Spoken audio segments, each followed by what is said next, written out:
जय हिंद दोस्तों। कैसे हैं आप सभी? आई होप आप सभी बहुत अच्छे होंगे और बहुत अच्छे से आप लोग अपनी लाइफ और पढ़ाई को एंजॉय करेंगे। आज है 16 March 2024 daily current affair by SSR. तो यहाँ पे हम बात करने वाले हैं आज से रिलेटेड जितने भी इंपॉर्टेंट क्वेश्चन होंगे, यानी कि 16 मार्च 2024 से रिलेटेड जितने भी इंपॉर्टेंट क्वेश्चन बनेंगे उनको हम यहाँ पे डिस्कस करने वाले हैं बैकग्राउंड इन्फॉर्मेशन के साथ। तो आपको इसके लिए वीडियो के लास्ट तक बने रहना है, क्योंकि हम यहाँ पे बहुत सारी चीजों को डिस्कस करने वाले हैं। फॉर एग्जाम्पल की वीडियो के लास्ट में मैं आप लोगों से क्वेश्चन भी पूछूंगी और इसके साथ जितने भी क्वेश्चन होंगे उनको हम बैकग्राउंड इन्फॉर्मेशन के साथ डिस्कस करेंगे। और हम जो भी पर्टिकुलर बोल सकते हैं कि करंट अफेयर को डिस्कस करेंगे, उससे रिलेटेड जो भी स्टैटिक जीके होगा उसको भी हम हैंड टू हैंड यहाँ पे कवर करते हुए चलेंगे, ठीक है। क्योंकि एग्जाम का आपको नहीं पता कि एग्जाम में करंट अफेयर से क्या पूछ लिया जाए या फिर उसके स्टैटिक पोर्शन से कौन सा क्वेश्चन बन जाए। तो इसके लिए आपको पहले से ही रेडी होना पड़ेगा और अच्छे से आपको स्टैटिक और बैकग्राउंड इन्फॉर्मेशन करंट अफेयर का कवर करते हुए चलना पड़ेगा। तो मैं आप लोगों से कहना चाहूंगी, अगर आप लोग वीडियो पे नए हैं, चैनल पर नए हैं, तो सबसे पहले वीडियो को लाइक कर लीजिएगा, चैनल पर सब्सक्राइब कर लीजिएगा और बेल आइकन पर हिट कर दीजिएगा, ताकि जो भी वीडियोस हैं उन सभी की नोटिफिकेशन आप तक पहुंच जाए। आप लोगों को कमेंट बॉक्स में लिखना है जय हिंद जय भारत। और चलिए स्टार्ट करते हैं। रिवीजन कर लेते हैं एक बार, क्विक रिवीजन। तो कल की क्लास में ही मैंने आप लोग को बताया था कि पाई दिवस कब मनाया जाता है। तो 14 मार्च को हम लोग क्या मनाते हैं? पाई दिवस मनाते हैं। अगर आप लोगों ने कल की वीडियो को नहीं देखा है तो प्लीज आप लोग कल की वीडियो को जरूर से जरूर देख लीजिएगा, ताकि जो भी हम लोगों ने कल की वीडियो में डिस्कस किया है, फॉर एग्जाम्पल मैं आप लोग को बता दूं, जैसे कि हम लोगों ने थीम डिस्कस किया था और इसका महत्व क्या है और इसके जो इंपॉर्टेंट फैक्ट है वो भी मैंने आप लोगों को कल की वीडियो में ही बता दिया है अच्छे से डिटेल में। तो आप लोग कल की वीडियो को जरूर देखिएगा। फिलहाल आप मुझे ये बताइए कि पाई दिवस जो मनाया गया है तो इसकी थीम क्या रखी गई है इस साल। नेक्स्ट क्वेश्चन की बात करें तो प्रधानमंत्री नरेंद्र मोदी ने किस राज्य में महतारी वंदन योजना की शुरुआत की है और इस योजना के तहत पहले किस्त का वितरण भी कर दिया गया है। तो छत्तीसगढ़ में किया गया है, ठीक है, इसे याद रखिएगा। नेक्स्ट है पीएम सूरज पोर्टल का शुभारंभ किसने किया है? तो नरेंद्र मोदी जी के द्वारा भी हाल ही में पीएम सूरज पोर्टल का शुभारंभ किया है। नेक्स्ट अगर बात करें तो अश्विन कुमार, जिन्हें अभी हाल ही में प्रमुख निर्यातक निकाय federation of India export organisation के नए अध्यक्ष के रूप में चुन लिया गया है।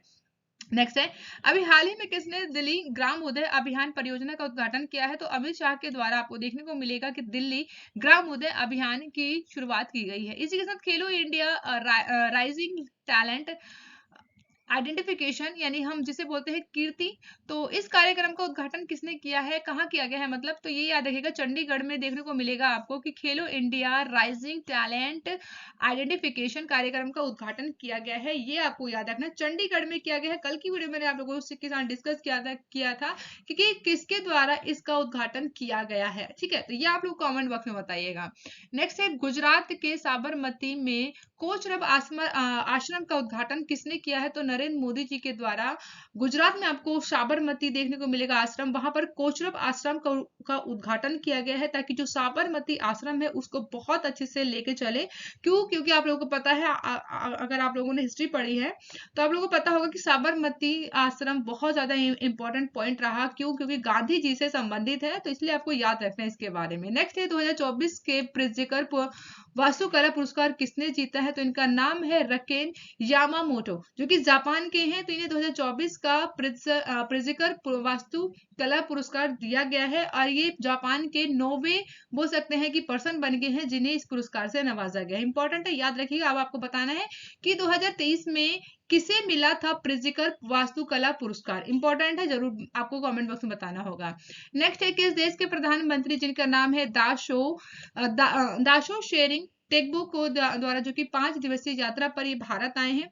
तो ये कहाँ के हैं? तो ये आपको भूटान के देखने को मिलेंगे। इंपॉर्टेंट है, इनकी ये पहली बार बोल सकते हैं कि ये पहली बार जब जो कि इनके द्वारा जापान भूटान की बात करें हम लोग, तो भूटान में इनके द्वारा पहली बार प्रधानमंत्री बने हैं। तो इसके द्वारा इनकी पहली विदेशी यात्रा है, ठीक है, ये भी याद रखिएगा। माफ कीजिएगा, आज थोड़ा सा बोल सकते हैं कि तबीयत सही नहीं है, तब भी मैं आप लोगों के लिए वीडियो बना रही हूँ। अगर आपको वीडियो अच्छी लगी है तो प्लीज आप वीडियो को लाइक जरूर कर दीजिएगा, ताकि मेरा मोटिवेशन बना रहे, मैं आप लोगों के लिए ऐसे ही वीडियो बना के लेके आती रहूं।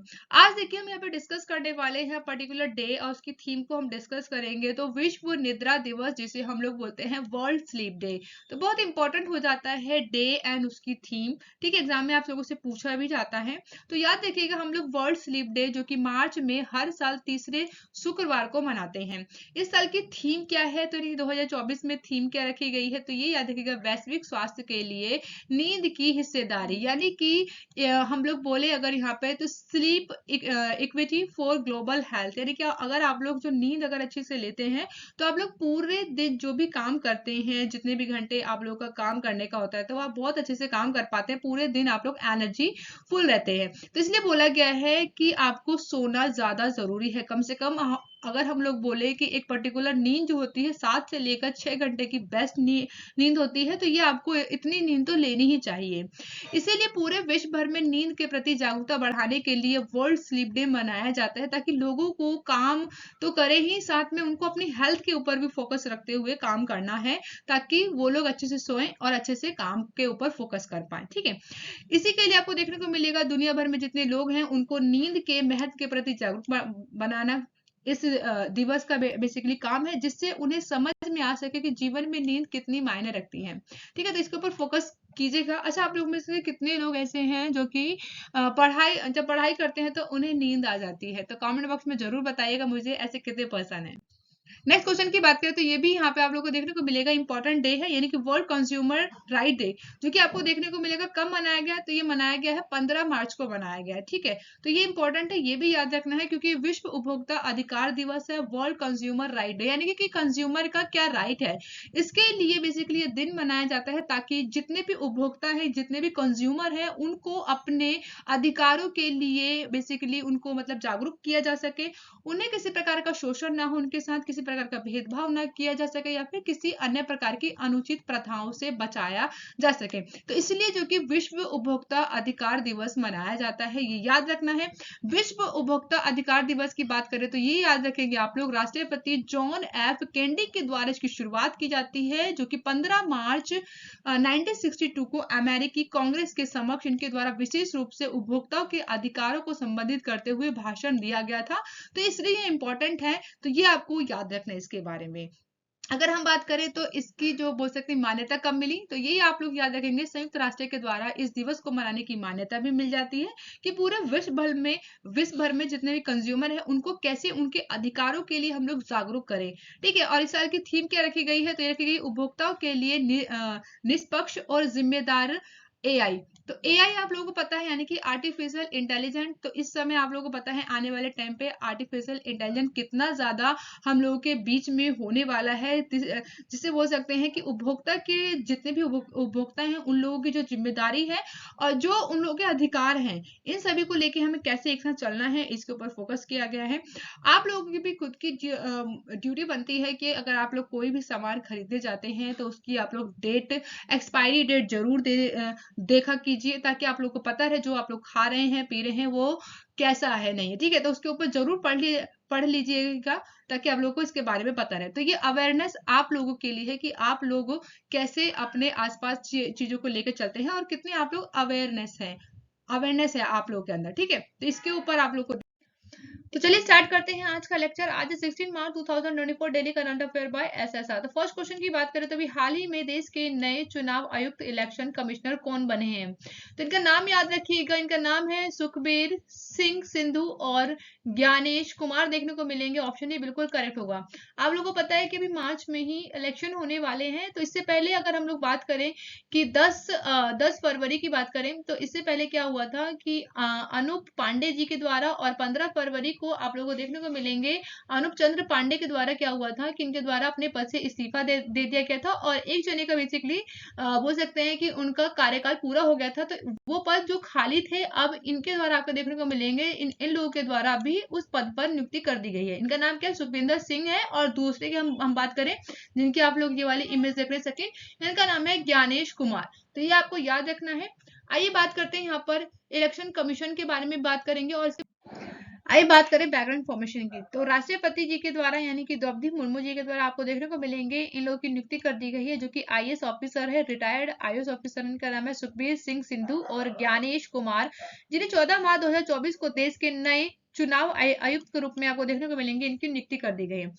आप लोग को पता होगा कभी भी अगर आपको देखने को मिलेगा जो कि चुनाव आयुक्त होते हैं, इनकी नियुक्ति करने के लिए पर्टिकुलर एक कमेटी बैठाई जाती है, और इस कमेटी में कौन कौन होते हैं, तो प्रधानमंत्री जी होते हैं, फिलहाल कौन है, तो नरेंद्र मोदी जी हैं।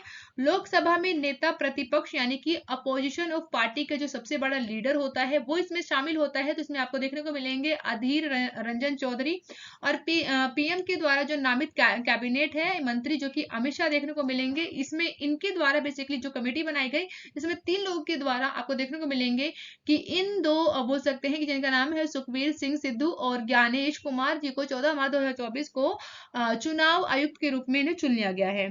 ठीक है, अगर हम लोग बात करें यहाँ पर कि अधीर रंजन चौधरी की असहमति के बावजूद प्रधानमंत्री और कैबिनेट मंत्री के द्वारा बहुमत वाले निर्णय के द्वारा यहाँ पे 2 चुनाव आयुक्तों का चयन कर दिया गया। इसके बाद राष्ट्रपति ने इसके ऊपर मोहर भी लगा दी, आपको ये देखने को मिलेगा।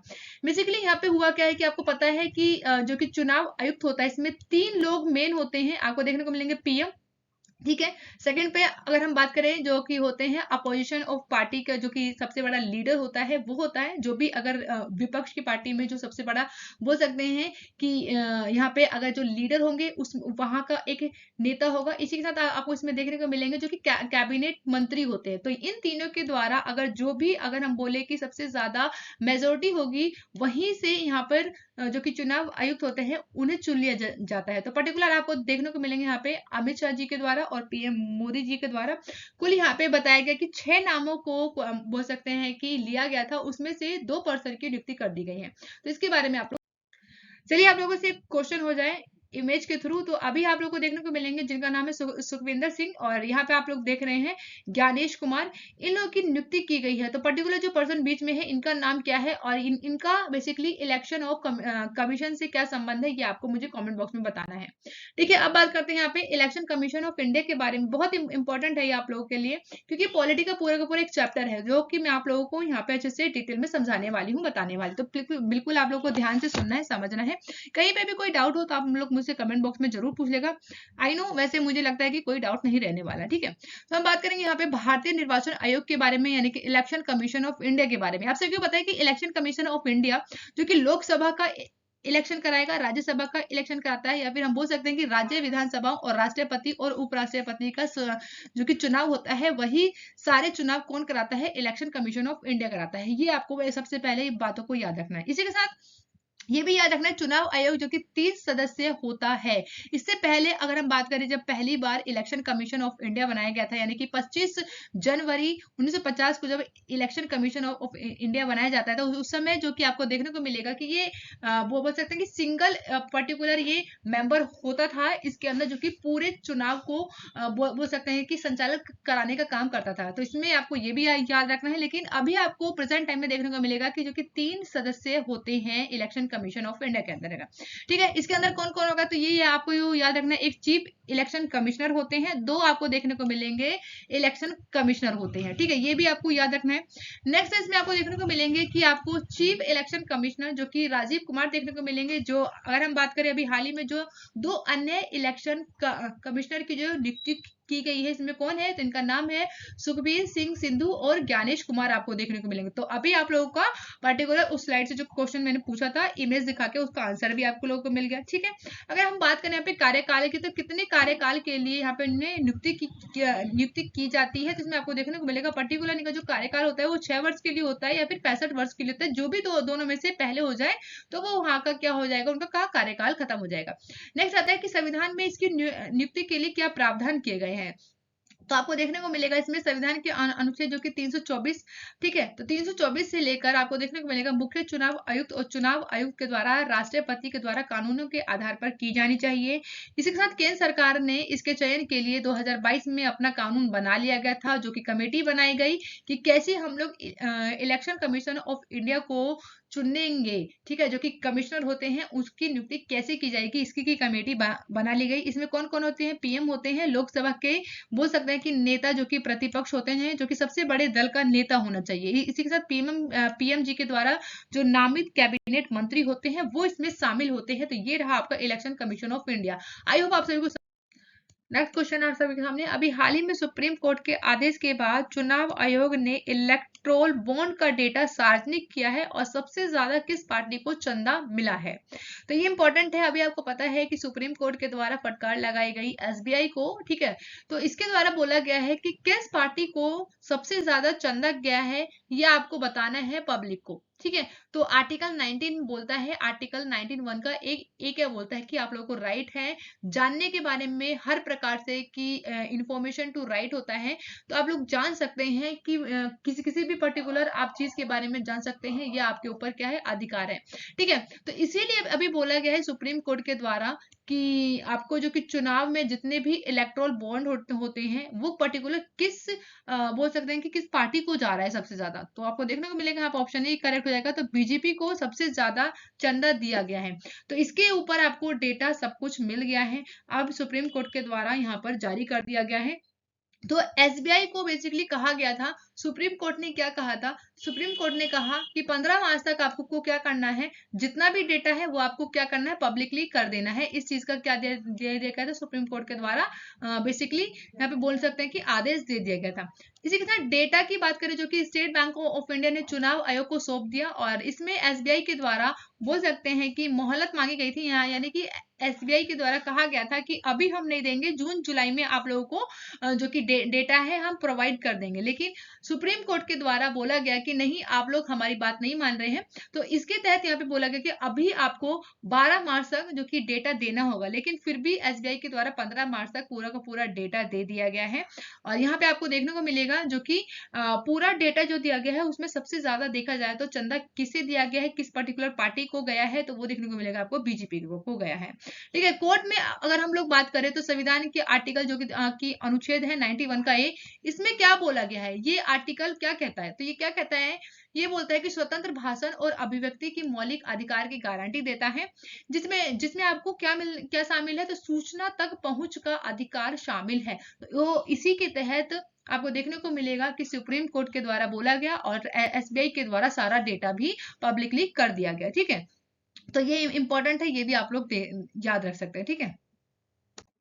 अब बात करते हैं यहाँ पे चुनावी बॉन्ड स्कीम के बारे में, क्या है ये पूरा विवाद, तो आप लोगों को पता नहीं होगा, कई लोगों को, अगर जिन लोगों को पता है तो बहुत अच्छी बात है, लेकिन जिन्हें नहीं पता है ना, उन लोगों के लिए मैं आप लोगों को बता दूं कि जो चुनावी बॉन्ड होते हैं एक प्रकार से आपको देखने को मिलेंगे, ये इलेक्ट्रोल बॉन्ड या फिर स्कीम जो कि देखने को मिलेगा 2017 में इसकी शुरुआत होती है। यानी बजट में उस वक्त कौन वित्त मंत्री थे, तो इनका नाम है अरुण जेटली के द्वारा पेश किया गया था 2017 में इलेक्ट्रोल बॉन्ड को।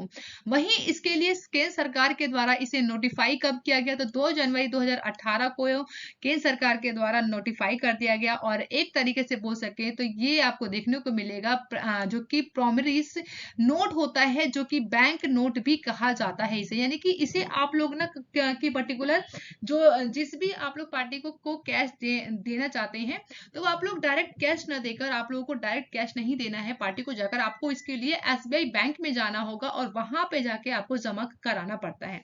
इसके लिए देखना होगा आपको कि इसमें क्या होता है, एसबीआई को अगर आप लोग जाके बेसिकली चुनावी बॉन्ड देते हैं तो इसमें भारतीय नागरिक या फिर कंपनी ही खरीद सकती है इसे, और कोई नहीं कर सकता है, और इसे केवल और केवल एसबीआई के द्वारा ही जारी किया जाता है। ये आपको इसमें याद रखना है।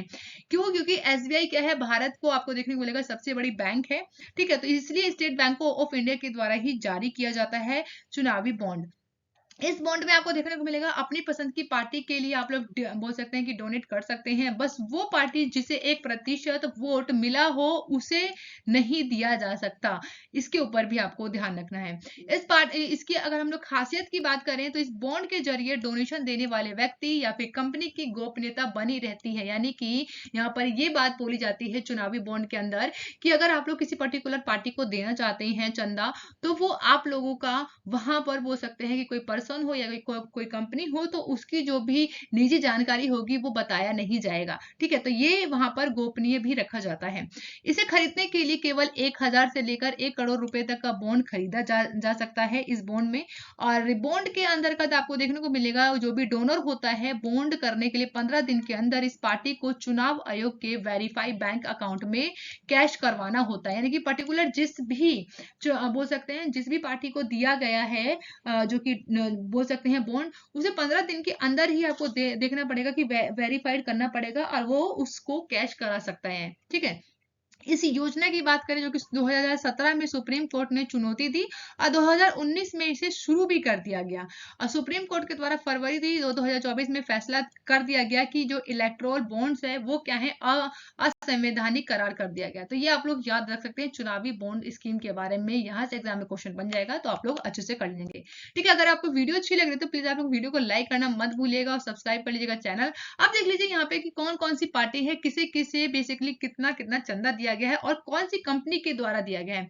तो देखिए सबसे पहले आप लोग को नंबर फर्स्ट में हम लोग बात करें तो भारतीय जनता पार्टी को आपको देखने को मिलेगा यहाँ पर 6060 करोड़ आपको देखने को मिलेगा, जो कि सबसे ज्यादा चंदा दिया गया है। वहीं ऑल इंडिया तृणमूल कांग्रेस को देखने को मिलेगा यहाँ पर 1609 दिया गया है। ऑल इंडिया कांग्रेस की बात करें तो इसे 1421 देखने को गया। तो आप पर्टिकुलर यहाँ पे देख सकते हैं कि किस किस पार्टी को कितना कितना चंदा दिया गया और परसेंटेज में भी आप लोगों को क्लियर हो जाएगा। यानी कि पूरा का पूरा बोल सकते हैं कि अगर 100 रुपए अगर कोई चंदा में दे रहा है तो उसमें से पूरे 50 रुपए कहाँ जा रहे हैं, भारतीय जनता पार्टी को जा रहे हैं। ठीक है, तो ये आप लोग यहाँ से समझ सकते हैं। अगर बात करें कि परचेजर नेम की कौन दे रहा है तो आप लोग देख सकते हैं यहाँ पे कि future gaming on and hotel service private limited के द्वारा सबसे ज्यादा चंदा दिया गया है। इसी के साथ mega engineering and infrastructure limited के द्वारा दिया गया है। तो यहाँ पर आप लोग उन कंपनी के भी नाम देख सकते हैं कि किनके द्वारा सबसे ज्यादा चुनावी बॉन्ड दिए जा रहे हैं। ठीक है, तो ये आप लोग अच्छे से देख लीजिएगा। नेक्स्ट क्वेश्चन की बात करें तो अभी हाल ही में मानव विकास रिपोर्ट 2023-24 में विकास सूचकांक में भारत का कौन सा स्थान मिला है, तो ये याद रखिएगा ह्यूमन डेवलपमेंट रिपोर्ट 2023-24 में बात की रैंक कितनी, ऑप्शन बी करेक्ट होगा, यानी कि 134 हमारी रैंक आई है। आइए बात करें यहाँ पे बैकग्राउंड इन्फॉर्मेशन की, तो अभी हाल ही में मानव विकास रिपोर्ट जो कि जारी कर दिया गया है 23-24 का, इसका टाइटल क्या है, तो ये याद रखिएगा breaking the gridlock reimagining cooperation in polarised world 2024, इसकी रैंक रखी गई है। वहीं अभी जो हाल ही में आपको देखने को मिलेगा मानव विकास रिपोर्ट आई है, इसमें हमारे जो कि प्रदर्शन बोल सकते हैं कि कितना बढ़ा है, तो वो 0.644 बढ़ के देखने को मिलेगा और 93 देशों में अगर हम बात करें तो हमारी रैंक कितनी आई है, तो 134 हमारी रैंक देखने को मिलेगी। वहीं पिछले वर्ष की बात करें तो हम लोगों ने अपने पिछले वर्षों की तुलना में अब जाके कुछ सुधार कर लिया है। वही बात करें जीवन प्रत्याशा, यानी कि इसमें आपको देखने को मिलेगा 67 थी, अब हमने कितनी कर ली है, इससे बढ़ाकर 67.7 कर लिया है। वही स्कूली शिक्षा में जो कि अगर हम लोग देखें तो यहाँ पे आपको देखने को मिलेगा 12 से बढ़ाकर हमने यहाँ पर 12.6 कर लिया है स्कूलों की बोल सकते हैं कि शिक्षा में अपेक्षित वर्ष। वहीं प्रति व्यक्ति की अगर सकल राष्ट्रीय आय की बात करें जो कि $6,552 से बढ़कर कितना देखने को मिलेगा, 6,951 हो गई है। यूएनडीपी जो कि मानव विकास रिपोर्ट 2023-24 में भारत में लैंगिक असमानता को कम करके लैंगिक असमानता सूचकांक के भी प्रगति के बोल सकते हैं कि इसके लिए भी दर्ज की गई है कि यहाँ पे जो लैंगिक समानता है वो कैसी है। वही 2021 में 170 देशों में हमारी रैंक कितनी थी, 122 आई थी। इसी के साथ आपको देखने को मिलेगा इसमें 166 देशों में 108 देशों पर आपको देखने को मिलेगा कि हमारी रैंक थी। ठीक है, तो ये आप लोग याद रख सकते हैं इसके बारे में। रिपोर्ट में ये भी बताया गया कि 1990 से लेकर 2022 के बीच में भारत के द्वारा अभी आपको देखने को मिलेगा मानव विकास रिपोर्ट में 48.4% तक आपको बढ़ा हुआ दिखाई देगा कि हम लोग की जो कि बोल सकते हैं कि ह्यूमन डेवलपमेंट रिपोर्ट है उसमें हम लोग कैसे बढ़ते जा रहे हैं। ठीक है, तो इसको पर आपको याद रखना है। अब बात करते हैं कि हमारे पड़ोसियों का इसमें क्या क्या रैंक है, क्योंकि हम लोगों की बहुत चिंता होती है ना कि हमारे पड़ोस में क्या हो रहा है, तो हम लोग पड़ोस के बारे में जानना चाहेंगे। तो लेकिन आप लोगों को देखना पड़ेगा कि हमारे पड़ोस की जो स्थिति है हमारे यहाँ से काफी ज्यादा अच्छी है। जैसे आप लोग की बात करें यहाँ पे चाइना की जगह देख लीजिएगा जो कि 75वें स्थान पर देखने को मिलेगा, वहीं श्रीलंका 78वें स्थान पर है। यानी कि दोनों देशों में अगर हम बात करें कि यहाँ की उच्च मानव विकास श्रेणी में इनके द्वारा अपना बोल सकते हैं कि अच्छी पोजीशन ली गई है अकॉर्डिंग टू बोल सकते हैं कि इंडिया। यहाँ पे नेपाल और भूटान की बात करें तो 146 देखने को मिलेगा और 125वें स्थान पर है। अब वही भारत के यहाँ पे आपको देखने को मिलेगा इस श्रेणी के आपको जो देखने को मिलेगा कि मध्यम मानव विकास की श्रेणी में आता है भारत। ठीक है, तो नेपाल भूटान और भारत किस में आते हैं, मध्यम मानव विकास की श्रेणी में आते हैं। वही पाकिस्तान देखने को मिलेगा 164 है। अफगानिस्तान आपको 182 रैंक पे देखने को मिलेगा। इसके अंतर्गत किस कैटेगरी में रखा गया, तो इसकी श्रेणी है निम्न मानव विकास के अंतर्गत देखने को मिलेगा। तो बहुत इंपॉर्टेंट है, याद रखिएगा ह्यूमन डेवलपमेंट के बारे में याद ही रखना है आप लोगों को। ठीक है, आइए बात करते हैं मानव विकास सूचकांक के बारे में। तो आपको देखने को मिलेगा मानव विकास सूचकांक जो कि एक व्यापक संकेतक होता है, ये देखता है कि किसी भी देश में वहां के जो मानव है उनके विकास के जो कि प्रमुख पहलू हैं वो कैसे कैसे उपलब्ध हैं। तो वहां के औसत को मापने का काम करता है, जैसे कि वहां का जीवन स्वास्थ्य जीवन कैसा है, वहां की शिक्षा कैसी है, वहां के जो कि लोग हैं जो वहां पे बोल सकते हैं कि जीवन बसर कर रहे हैं, तो उन लोगों के लिए बेसिक जो भी चीजें होती है जरूरतें होती है क्या वो उनको मिल पा रही है। तो इसी के ऊपर ये काम करता है मानव विकास सूचकांक और इन्हीं सब चीजों को देखते हुए ये रैंक को लेके आता है। अब आपको देखना होगा यहाँ पे कि इसके आयाम क्या है, यानी कि किस किस चीजों को ये नापता है, या फिर डायमेंशन की बात करें कि किन किन चीजों को ये लेता है, ताकि यहाँ पे देख सकें कि वहां का जीवन स्तर कैसा है। पहले अगर हम लोग बात कर ले यहाँ पर, तो आपको देखने को मिलेगा स्वास्थ्य आयाम की बात करें कि वहाँ पर्सन पर्टिकुलर जो कि पर्सन लोग जो लोग रह रहे हैं वहाँ पे किसी भी देश में, तो वहाँ का जन्म कैसा है, वहाँ पे लोग जैसे रह रहे हैं उनका माध्यम कैसा है, कैसे, जो कि एक बोल सकते हैं कि सिंपल अगर कोई पर्सन रहना चाहता है तो उसकी जरूरतों के अनुसार क्या उसे वो चीजें मिल पा रही हैं, तो ये आपको यहाँ पे देखने को मिलेगा। इसमें देखा जाता है, इसके यहाँ पे देखा जाएगा सेकंड पे कि वहाँ की शिक्षा कैसी है, कि जो कि वहाँ के स्कूलों में पढ़ने वाले बच्चे हैं क्या वो पढ़ पा रहे हैं कि नहीं पढ़ पा रहे हैं। ठीक है, इसके ऊपर फोकस किया जाता है कि कितने बच्चे स्कूल जा रहे हैं, कितने लोग काम कर रहे हैं, तो इसके ऊपर फोकस किया जाता है। नेक्स्ट बात करते हैं जीवन स्तर का आयाम देखा जाता है, यानी कि यहाँ पे देखा जाता है कि जो पर्टिकुलर पर्सन है, कोई अगर एक व्यक्ति है, वो उसकी सकल राष्ट्रीय आय कितनी है, कि वो कितना कमा लेता है, इसके ऊपर भी यहाँ पे देखा जाता है।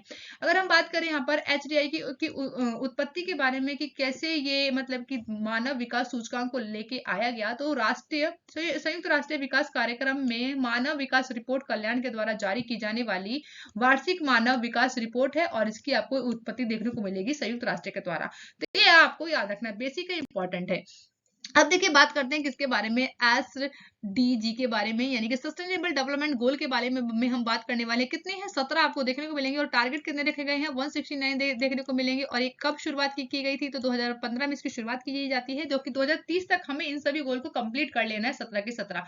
तो यहाँ पे आप लोगों को देखने को मिलेगा कि पहले पर हमने क्या रखा है, पॉवर्टी को रखा है कि सबसे पहले हमें गरीबी को खत्म कर देना है पूरे विश्व से, और इसी के साथ देखने को मिलेगा कि हंगर यानी कि भूख को भी हमें खत्म करना है, अच्छी हेल्थ देनी है लोगों को, क्वालिटी एजुकेशन प्रोवाइड करना है, जेंडर इक्वलिटी को साथ में लेकर आना है, क्लीन वाटर और सस्टेन करना है हमें हर चीजों को, और अफोर्डेबल बनाना है क्लीन एनर्जी के साथ। इसी के साथ आपको देखने को मिलेगा किस प्रकार से हम लोग किसी को डिसेंट वर्क दे सकते हैं और इकोनॉमिक ग्रोथ के साथ। ठीक है, नेक्स्ट बात की गई है 9 नंबर पे इंडस्ट्री और इनोवेशन की बात की गई है कि कैसे हम लोग इंडस्ट्री को बढ़ा सकते हैं, कैसे हम लोग इनोवेशन कर सकते हैं, इसके ऊपर भी काम किया जा रहा है। और 10th पे हमने रखा है कि रिड्यूस करना है इन इक्वालिटी को।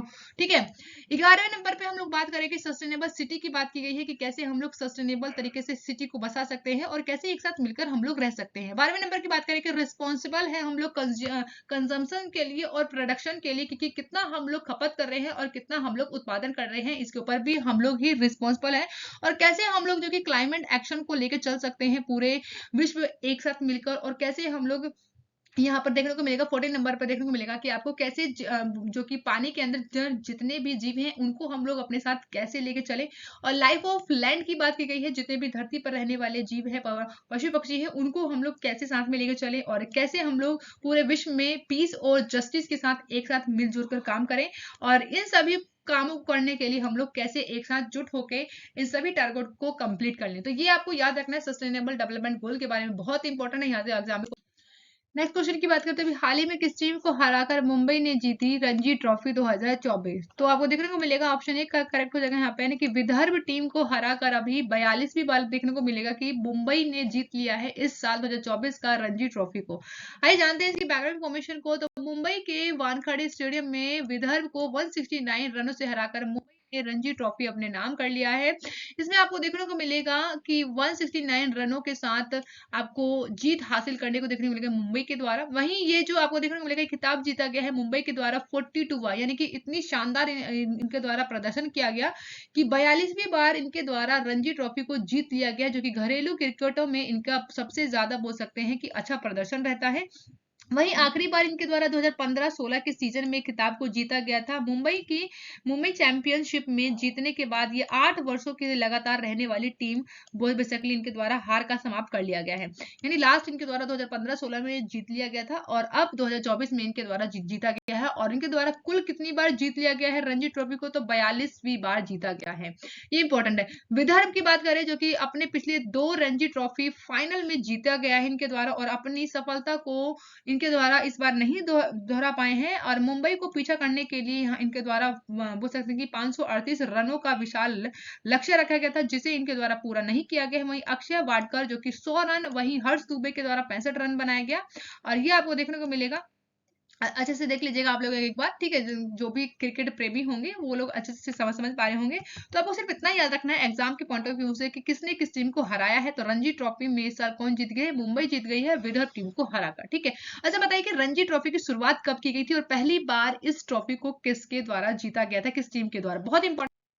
नेक्स्ट क्वेश्चन की बात करते हैं। अभी हाल ही में ओमान की खाड़ी में चीन, ईरान और किस देश ने संयुक्त नौसेना अभ्यास का आयोजन किया है?